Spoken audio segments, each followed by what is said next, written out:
Mateo y José María. Vamos rápido. Adelante, Perino. Por edad. Buenas tardes. Y miren, yo en temas metafísicos mi mundo es breve, pero creo en una cosa, en los Reyes Magos. Desde niño he creído en los Reyes Magos. Y los Reyes Magos, bueno, pues en este mundo, como digo yo, la realidad no necesita ser verosímil. En este mundo inverosímil en el que habitamos, de vez en cuando los Reyes Magos te hacen un don, te hacen un regalo. Nos han hecho un regalo los Reyes Magos. Y este regalo pues está en toda esta actividad que concluye la edición de este libro. Es un libro que nosotros no teníamos ni idea del libro, pero fíjense que en el libro ya hay un mini cuento, un microrelato. Cuando yo he visto el libro, hoy lo he conocido, he descubierto que son 65 microrelatos. A mí me gusta mucho la numerología. He ido al I Ching que tengo en casa. El I Ching tiene solo 64 capítulos. Para empezar, el libro desborda el I Ching. Es un cambio, el libro de los cambios tiene todos los cambios posibles, 64, miren ustedes. Hay un cambio nuevo, 65. Mini cuentos y fulgores. Bueno, ahí hay un microrelato. Porque el microrelato, efectivamente, yo creo que está en la sustancia de la literatura. La literatura empieza con los cuentos brevísimos. Empieza así. Incluso hay cuentos, pues, no sé, los pigmeos Ham, de los cuales yo he leído con mucho interés, porque es sorprendente, una tribu sudafricana que no tenía espada, o sea, que andaba por ahí intentando cazar, etcétera, tenía una riqueza de ficción tremendo. ¿Y qué son las estrellas? En un momento, una muchacha en un momento mágico, menstrual, agarró un puñado de ceniza de una hoguera, lo lanzó al cielo, eso son las estrellas. Es decir, intentamos a través de la literatura entender y destacar la realidad. Y yo desde luego creo que es un regalo de los Reyes Magos, porque las 5 intervenciones que ha habido, pues han sido 5 maravillosas intervenciones, ha sido como un concierto. Cada una de vosotras y de ti habéis tocado una música distinta, hombre, muy halagadora de nosotros, pero que también ha hablado de la literatura, porque yo creo que la literatura es el fundamento o sea, a veces olvidamos el hombre es un ser hecho a imagen y semejanza de Dios. Bueno, el hombre es un primate que, porque empezó a manejar el fuego y empezó a contar cosas, se separó del chimpancé y de los otros primates, con los cuales todavía nos une más del 90% del ADN. Eso lo hemos querido olvidar. La literatura es lo que somos. Nuestra base es la ficción. Eso es lo que nos ha hecho lo que somos. Está fluyendo dentro de nosotros. Y si un día desaparece la literatura, volveremos otra vez a ser ese primate que éramos, seremos un chimpancé majo, porque además entonces la inteligencia artificial lo dominará todo. O sea que yo estoy agradecidísimo a esta mirada, a esta lectura, a este apoyo, agradecidísimo, porque, caramba, además cuando uno ya es octogenario, Mateo que está trabajando mucho el octogenario, pues agradece esto, porque uno ha visto pasar el tiempo. Y el tiempo, mientras lo vivimos, nos parece que está fluyendo suavemente. Cuando uno es octogenario, ve a la velocidad que ha ido el tiempo y a la velocidad que sigue yendo. Porque mi tiempo va como 5 veces más deprisa que cuando yo tenía 20 años. 5 o 6 veces más deprisa. Entonces, mi gratitud absoluta, esto no es que... O sea, me ha apoyado mucho, me he sentido muy protegido, me siento, pues eso, muy... En fin, se han dicho cosas que, bueno, que me he sentido incluso avergonzado, caramba. Que no soy tan bajo. Y nada, seguiré en lo que pueda escribiendo, si pueden ser minicuentos, y si no lo que sea, como hace Luis Mateo, que eso es ejemplar, no para de escribir. O sea que esta reunión ha sido una reunión verdaderamente gratificante para mí. La sorpresa del libro, un regalo de los Reyes Magos, pero ¿cómo? Este libro. Y bueno, y los 65 participantes que se salen del I Ching, ahí hay un mini cuento, tengo que escribirlo, pues maravillosos, estupendos, y además ahora tengo tiempo para leer el prólogo y leer todos los cuentos. Y nada más. Haz listo.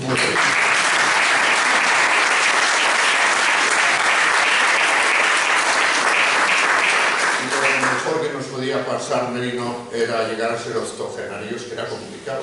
Y yo hemos tenido problemas, yo mejor no me años.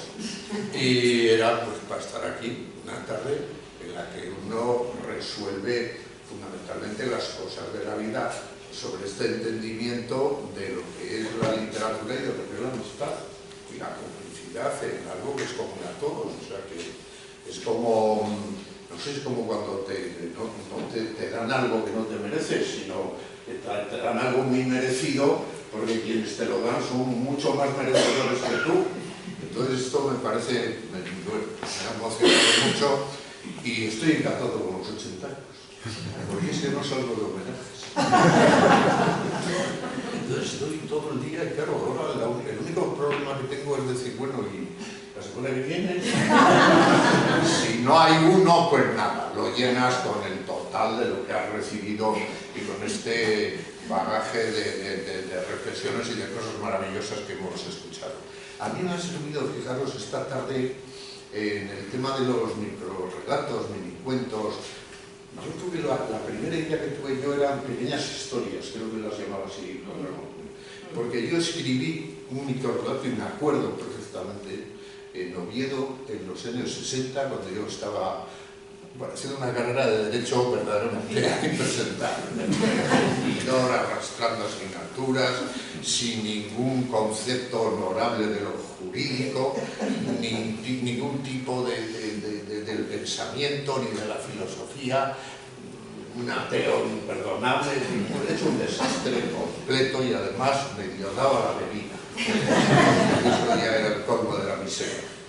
Y entonces en una tarde de Oviedo, que es muy duro, Oviedo sobre todo tiene unos abriles lluviosos, que llueve el 1 de abril y llueve el 31.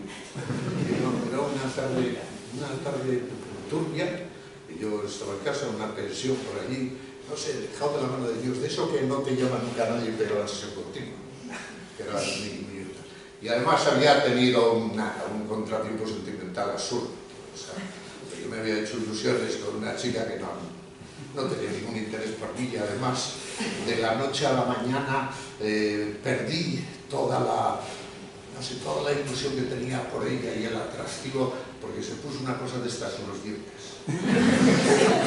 Ese momento, para mí fue un momento, bueno, por lo menos me satisfizo decir, mira, por lo menos hay una cosa que hace que esas ilusiones absurdas con una chica que no tiene el mismo interés por ti y además me lo demostró de una manera un poco impía, pero bien merecida.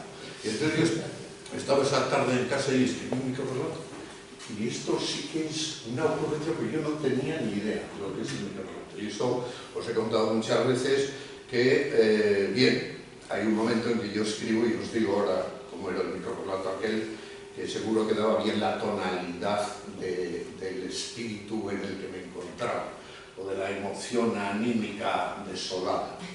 Entonces sí, pues escribí, durante un tiempo escribí unos cuantos microrelatos y bien, creo que en aquel invierno pues hice unos cuantos relatos, hice 40 y tantos o 50 y un mal dado día, sin tener un concepto ni del microrelato ni de lo que estaba escribiendo. Yo hacía cuentos, creía que mi vida era solo escribir cuentos y salieron aquellas cosas cortas. A partir de ahí ya empecé a enterarme y me doy cuenta de la importancia que tiene este género, subgénero, como queramos llamarlo, con esas referencias que Juan Carlos nos ha dado del más allá, del otro lado, de donde nos vienen tantas cosas que aquí tratamos un poco en asimilar, pero todo esto ha tenido un gran florecimiento y lo habéis estudiado muy bien. Pues yo cogí aquellos, pues tenía una carpeta, luego se lo contaba a Merino y a los amigos que tenía por allí, algunos ya los habían leído, y entonces de un día cogí aquella carpeta donde había como 50 esto es una de las cosas miserables que hace uno en la vida. Y yo me dije, bueno, vamos a ser serios. Ponte ahí, venga, uno, este vale, otro, este vale, este no vale, ras, sin huella, porque no había ordenador, los liquidados estaban liquidados. Entonces, de 50 y tantos 60 quedaron 32. Y me acuerdo cuando mis buenos amigos leyeron aquello, recuerdo que Perino les decía, no habrá rotos de barba azul. Creo que rompí los mejores. Pero, no sé, me quedé un poco condolido. Era y eso tiene mucho que ver con el género, era algo de insatisfacción y de reto. Aquello tenía un reto experimental y yo era mucho más complaciente con mis cuentos. Tengo algunos cuentos de aquellos primeros malos y demás, y los andan por carpetas por ahí, y los tienen amigos, y alguna amiga me dice, tengo un cuento tuyo que como lo saque, como te den un premio importante lo publico, ¿no? Bueno, entonces en esas vicisitudes, pues yo sí, eso quedó ahí, y fue como una ocurrencia, un momento creativo, perdulario, llamarle como queráis, pero sí que marcó un poco una cierta, no una cierta estética, no, una forma de escribir, ¿no? Un reto. Diríamos, lo que yo digo, el cuento es un poco el reto límite al que se puede llegar, pues un reto. Eso sí que me quedó con una huella de aquellos cuentos que están recogidos luego en los males menores, pero como había roto tanto, no daban de sí para hacer un librito, y tuve que hacer un librito que publicó Alfaguara, donde me dijeron, oye, esto es poco, danos algo más. El libro tenía cuentos y de cuentos, o sea, unos primeros cuentos, luego ya acabó, no casaron ni con cola, y además luego, recuerdo que con aquel libro sufrí algunas críticas malhadadas, o sea, hubo gente que me dijo, aquí hay una serie de pequeños cuentos extraordinarios y unos cuentos impresentables. No casa uno con el otro, o sea que fijaros, eso fue... Pero eso marcó, sí, marcó la línea. Y